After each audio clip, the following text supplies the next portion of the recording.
It's time now to talk about more serious things, though, and the Federation of Governing Bodies of South African Schools has raised the alarm over what it calls a national disaster happening right in front of our eyes. The article appeared on News 24 today, stating that more than 29,000 teaching and leadership posts remain unfilled in South Africa's public schools.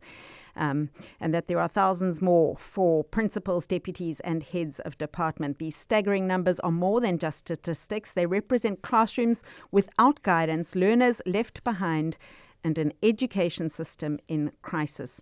The CEO of FEDSAS, Jaco Deacon, joins us now to unpack this story. Jaco, thank you very much for joining us. Why are we looking at almost 30,000 vacant posts in South African schools?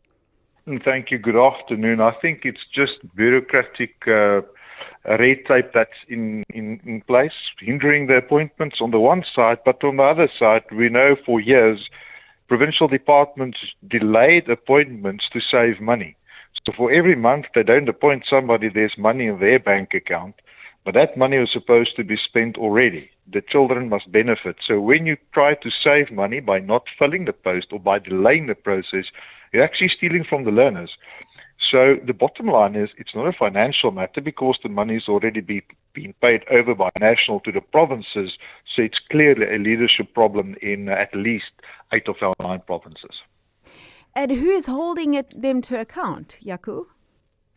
Ultimately, it should be our Minister for Basic Education, but you will recall our previous Minister, Angie Motshekga, frequently said that she doesn't have a single school, and she's correct. Education is a provincial competency, so the MECs in the provinces, they're responsible for that oversight, but the official is the head of the department, the head of the provincial department in every single province. But I don't think it's sufficient just to blame the officials. They've been doing that wrong for years. We've got culprits, Limpopo and Eastern Cape and KZN. They've been doing that for a number of years, and we haven't seen any decisive action against those officials. So it's high time that we start to talk to our elected representatives as well. In every single provincial legislature, there's supposed to be an oversight committee. The moment you allocate funds to a department, then there's a duty on you to make sure that they spend the money accordingly. Likewise with our portfolio committee in the National Parliament. I think they're sleeping on duty.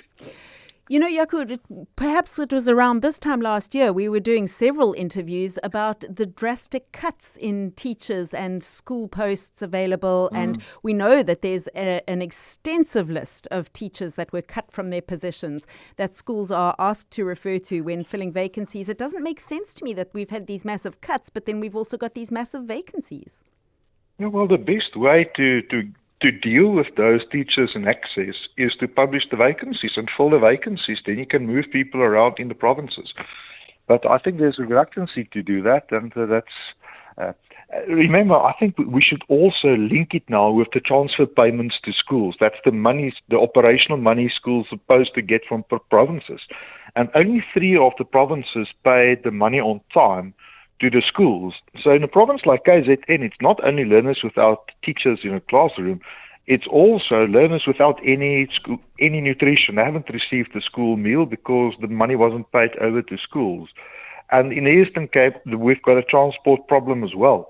So it all stagger up when you start to add the non-payment, non-appointment of the educator, no nutrition, no learner transport. And that's a violation of the constitutional right of our learners. So I think the Human Rights Commission should also step in now. Yeah, this is too bad, Jaco.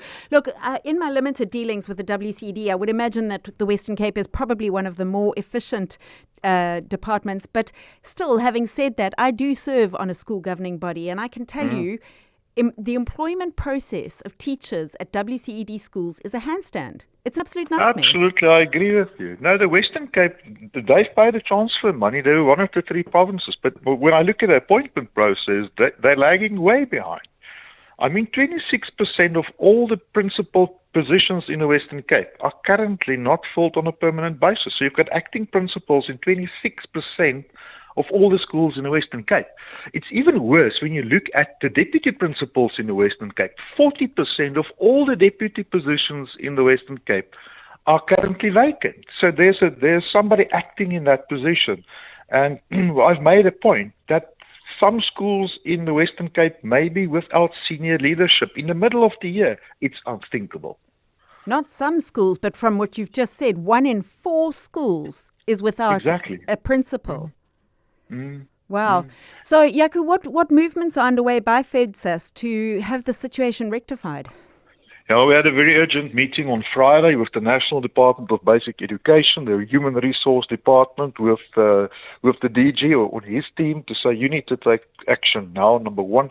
And we had a meeting with the minister's team, and I saw the minister came out yesterday, guns blazing, giving provinces instructions to immediately report, immediately appoint. So we're in contact, and if we don't see those posts filled within the next few days, the only option available is to proceed with legal action to force the departments to do that. Fortunately, they do have a bit of time now.